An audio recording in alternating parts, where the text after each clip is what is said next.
Podium இருக்கிற இடத்துல light இல்லைங்கிறதுக்காக light இருக்கிற இடத்துக்கு நம்ம போயிடக்கூடாது. நம்ம இருக்கிற இடத்துக்கு அப்படிதான் இங்கே ஆரம்பித்தாங்க. இந்த போடியம் இருக்கிற இடத்துல லைட் இல்லைங்கிறதுக்காக லைட் எங்கே இருக்கோ அங்கே போய் பேசினாங்க. நம்ம இருக்கிற இடத்துல ஒரு பொண்ணு இல்லைங்கிறதுக்காக பொண்ணு எங்கே இருக்கோ அங்கே போய் நின்றுடக்கூடாது. நம்ம இருக்கிற இடத்துக்கு அந்த பொண்ணு வரணும். அதுக்கு பேர் தான் செம. செமன்னு ஒரு டைட்டிலே செமையாக இருக்குது. பிவின்னா பேர்ட்ஸ் வியூ, ஒரு பறவையின் பார்வையில் பிவி. அந்த மாதிரி ஜிவின்னா கேர்ள்ஸ் வியூ. கேர்ள்ஸ் வியூவில் வந்து ரொம்ப பிரகாசமாக இருக்கிறது நம்மளுடைய ஜிவி பிரகாஷ் அவர்கள். இந்த படத்தோட ட்ரைலரில் கூட சொல்லுவாங்க, இவன் ஜாதகப்படி பொண்ணெல்லாம் எங்கே இருக்கும் அங்கே தான் இவன் இருப்பான். நான் சொல்ல, இந்த படத்தோட ட்ரைலரில் கூட அதை சொல்கிறாங்க. அதை சொல்லும்போது ஜிவி வந்து தனக்கு சம்மந்தமே இல்லாமல் அந்த பக்கம் திரும்பிக்கிட்டாப்புல. இந்த ஹீரோயின் கூட சொன்னாங்க இந்த மாதிரி ஜிவி வந்து நல்ல ஃப்ரெண்ட் அப்படின்னு சொல்லிட்டு. அப்போ அவங்க ஒய்ஃப் வந்து எக்ஸ்பிரஷனே எல்லாம் பார்த்துட்டு இருக்காங்க. சம்சாரிக்கும் சன்னியாசிக்கு என்ன வித்தியாசம்னா, சன்னியாசிங்கிறவன் வந்து புலி தோல் மேலே தூங்குறவன், சம்சாரிங்கிறவன் புலியோடவே தூங்குறவன். ஆனால் ஜிவி கிட்ட இருக்கிற பெரிய விஷயம் என்னன்னா, தான் ஒரு புலியோடவே தூங்குறோன்னு தெரியாத மாதிரி சன்னியாசி மாதிரியே நடிக்கிற ஒருத்தன். வெள்ளம் திங்கிறது ஒருத்தன், விரல் திங்கிறது ஒருத்தன், விரல் சூப்புறது ஒருத்தன் வாங்க. இப்போ நான் விரல் சூப்பிட்டு இருந்தேன்னு வச்சுங்களேன், பாவம் இவன் தான் வெள்ளம் தின்னுருப்பான்னு எல்லாரும் சந்தேகப்படுவாங்க என்ன.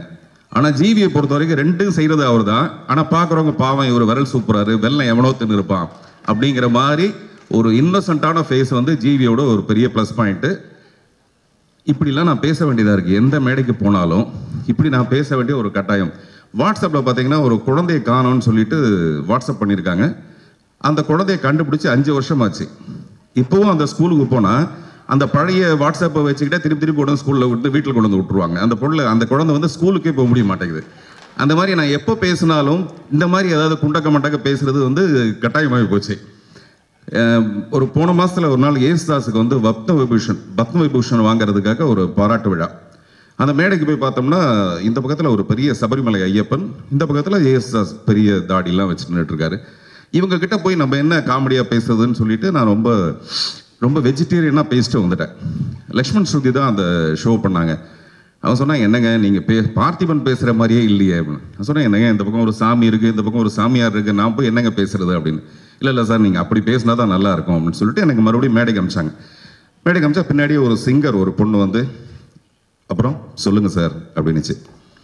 சுற்றி மேலே நிறைய லைட் போட்டிருந்தாங்க. நான் சொன்னேன், இவ்வளோ லைட் போட்டிருக்குமோ நம்ம என்னம்மா சொல்கிறது அப்படின்னு. உடனே அவர் புத்திசாலித்தனமாக அந்த போர்டில் இருக்கிற என்ன பண்ணால் லைட் ஆஃப் பண்ணிட்டாரு. அந்த பொண்ணு, இப்போ சொல்லுங்கள் சார் அப்படின்னுச்சு.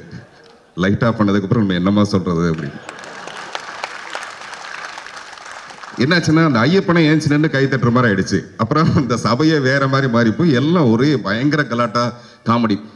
இந்த கலகலப்பு தான் வந்து எனக்கு தெரிஞ்சு செமைய அப்படின்னா அதுக்கு வந்து ஒரு செமன்ற வார்த்தையை வந்து எந்த வார்த்தைக்கு முன்னாடி போட்டாலும் அதோட அர்த்தம் வந்து டபுள் ஆகிடும். செம அழகு அதனால அந்த பொண்ணு வந்து ரொம்ப அழகு.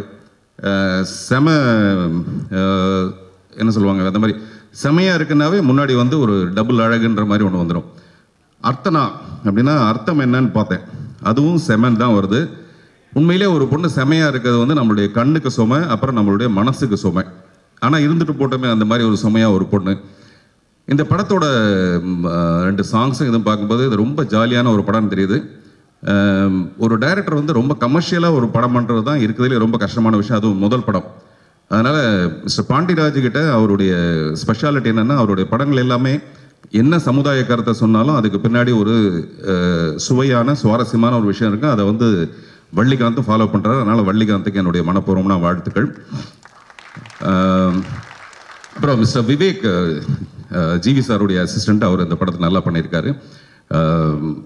ஜிவியை பற்றி நம்ம இந்த மாதிரிலாம் என்னெல்லாம் காமெடியாக சொன்னோம்னா, ஜிவிங்கிறது வந்து ஒரு திருக்குறள் மாதிரி, ஒரு சின்ன உருவத்துக்குள்ள அபாரமான திறமைகள்.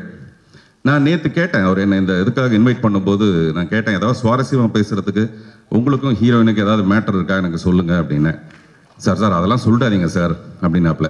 அப்படின்னா என்ன அர்த்தம்னா, அதோ இருக்குது ஆனால் எனக்கு சொல்லிடாதீங்க சார், நம்ம 2 பேருக்குள்ள என்ன கனெக்ஷன் அதை மட்டும் சொல்லுங்கள் சார் அப்படின்னாப்ல. அப்படின்னாப்ல நான் ஜிவியை பார்க்குறது அவர் வந்து பண்ணுற படங்கள் ஜாலியாக அப்படி ஹாப்பியாக இருக்க தவிர, ஆயிரத்தில் ஒருவனோட மியூசிக் இருக்கு பார்த்தீங்களா, அந்த பிஜிஎம்லாம் வந்து சான்ஸே இல்லை.